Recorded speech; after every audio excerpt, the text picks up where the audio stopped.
Thank you, Mr Acting Deputy President. I rise today to speak on the Telecommunications Interception and Access Amendment Data Retention Bill 2014. And I'd like to address some of the more general arguments that have been made and accusations that have been made by some members of this chamber. I would like to talk first about what the philosopher John Locke called the social contract.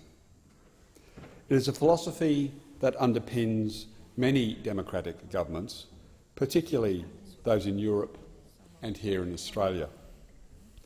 Locke's view is that the preservation of the security and the safety of the citizenry is not only a primary obligation of government, it is the source of its legitimacy.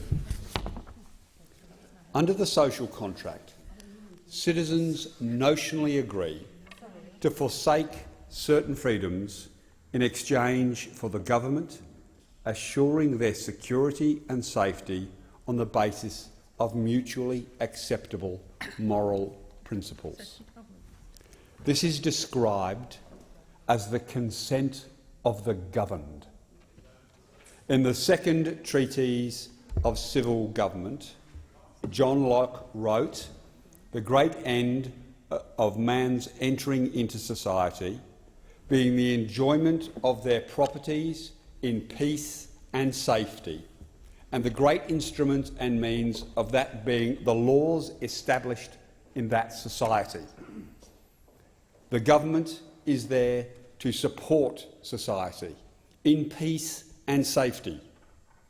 Even more so, as John Locke says, a government's legitimacy rests on its ability to secure the conditions for society to flourish freely and safely.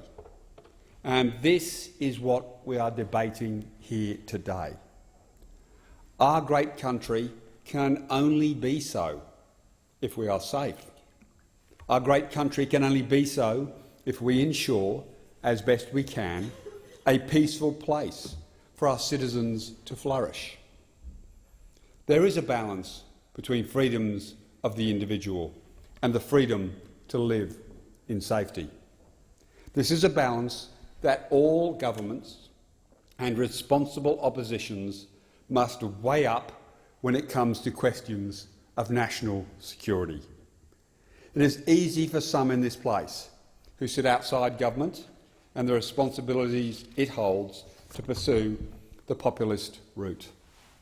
It is also easy to quote Benjamin Franklin and claim if there is somehow a balance between freedom of the individual and the safety of society, then the terrorists win.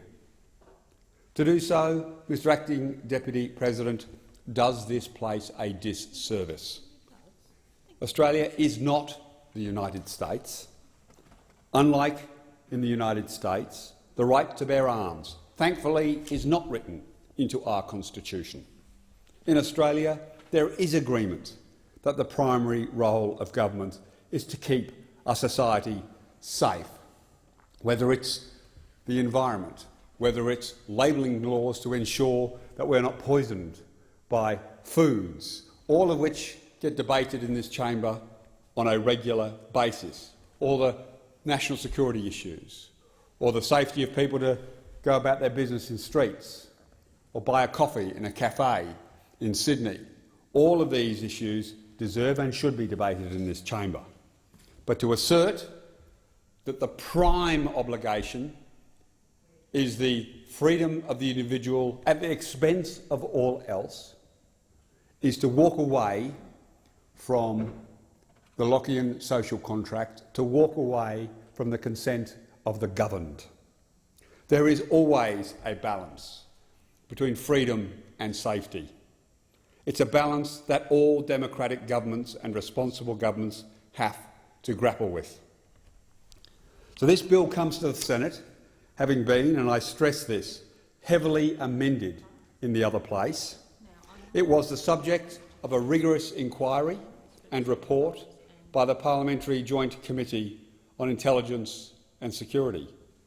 It is fair to say that this bill is wholly different to what the government originally proposed. The opposition is determined to ensure that our national security and law enforcement agencies have the powers that are necessary to keep Australians safe. In recent times, the Senate has dealt with 3 bills concerning national security. Like with the other bills relating to national security, Labor supports this bill, continuing our bipartisanship on national security matters. And as well as defending our nation's security, Labor also strongly believes in the importance of upholding the rights and freedoms that define us as a democratic nation living under the rule of law. This bill, it should be stressed, goes beyond matters of national security, though it does have an important national security dimension. Data retention is a tool used in the main for the ordinary enforcement of criminal law. It is essential that in passing these laws designed to protect the Australian community, we strike that balance between these freedoms. And Labor has approached this bill on that basis. Labor is determined to ensure that our national security and law enforcement agencies absolutely have the powers that are necessary to keep Australians safe. I will say that over and over again. We understand, however, that this is controversial legislation, and I understand why some people are concerned about it. But we need to be clear that data retention is not new. Data retained by private companies is already accessible without a warrant by a range of agencies under a scheme which has not been significantly reformed since 1979. Metadata has been collected and stored by telecommunication companies for many years. The fact is that many of the organisations that hold and manage our data for us already keep it. Some keep it for a week, others for up to 7 years.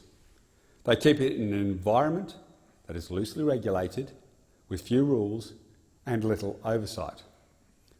Also, there has been concern expressed by law enforcement agencies that technological changes and changing practices are seeing less data retained by telcos over time. This bill looks to resolve that by regulating the storage and access of metadata, including for our security agencies. As I've stated, access to metadata is currently allowed under the Telecommunications Interception and Access Act 1979. Police and other organisations access this data right now. The Parliamentary Intelligence and Security Committee heard evidence that last year Australian telcos have received more than 500,000 applications by law enforcement agencies to access metadata. The committee also heard that less data may be retained by some companies in future. We want to ensure that telecommunications data remains a reliable tool available to law enforcement and national security agencies where appropriate. But we also want to tighten the regulation and supervision of that access. Ensuring Australian safety is an objective that everyone in this parliament shares. Typically, this means that proposals regarding national security are addressed in the spirit of bipartisanship. This does not mean, however, that the opposition will simply agree with all of the government's proposals, no matter what. Instead, bipartisanship means the opposition will engage constructively with the government to ensure their proposals meet national interests. By way of example, while the opposition ultimately supported the National Security Legislation Amendment Bill, the Foreign Fighters Bill and the Counter-Terrorism Legislation Amendment Bill last year, it was Labor that insisted that these bills be referred for scrutiny to the Parliamentary Joint Committee on Intelligence and Security. The very substantial amendments agreed to by the government on the foreign fighters bills are an example of this proper scrutiny. On the bill, Labor has argued for and achieved a number of significant improvements to the original bill. For example, Labor argued for improved oversight of the scheme by two independent Commonwealth agencies, the Inspector-General of Intelligence and Security and the Commonwealth Ombudsman. Labor also argued that the bill should provide for the Intelligence Committees to itself have an operational oversight of security agencies under the data retention scheme.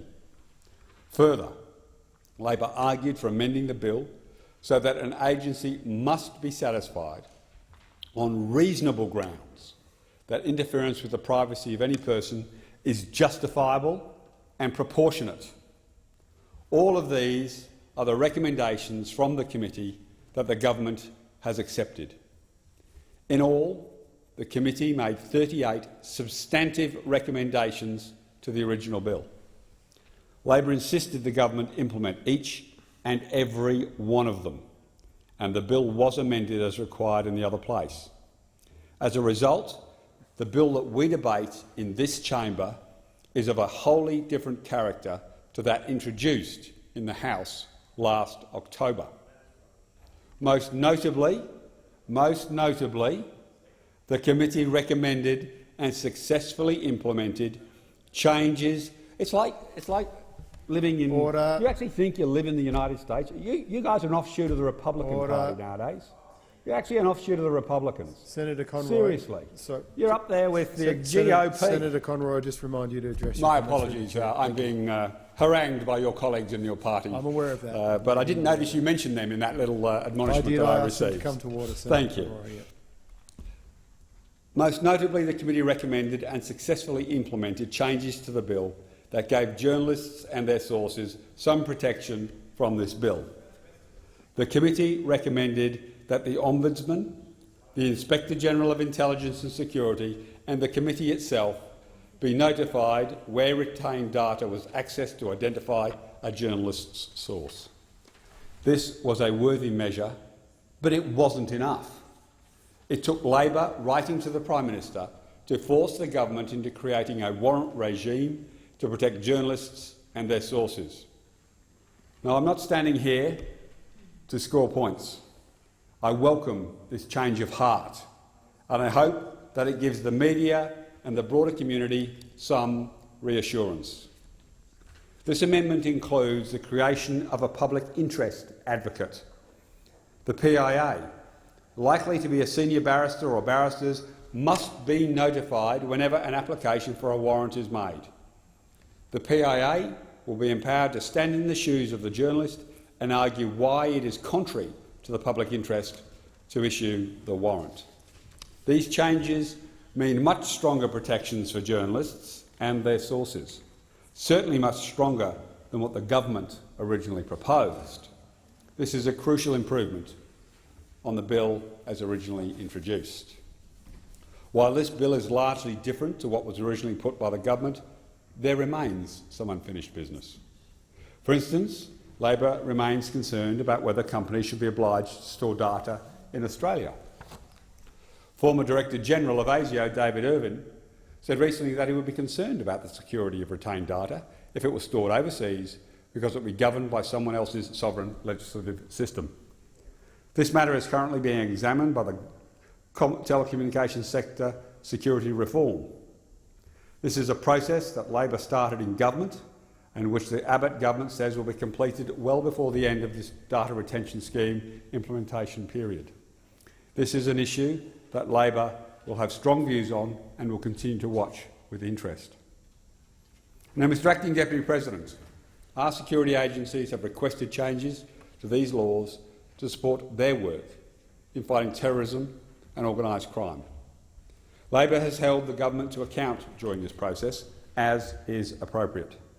And the bill we debate today is, despite the protestations from my left, a wholly different character to that which was first introduced in the House in October. Labor will always work to keep Australians safe and at the same time get the balance right in upholding the rights and freedoms also enjoyed by all Australians. Getting this balance right can be a challenging task, but it is a task that Labor undertakes seriously and diligently. Now, may come as a surprise to you, to some in the chamber at the moment who've been interjecting, but I wasn't actually talking about them until they self-selected and imposed in the bill. I was probably more referring to one of our New South Wales colleagues. But the self-selection of your interjections brings you into stark contrast with the Labor Party on this. And I commend the bill to the Senate. Thank you, Senator.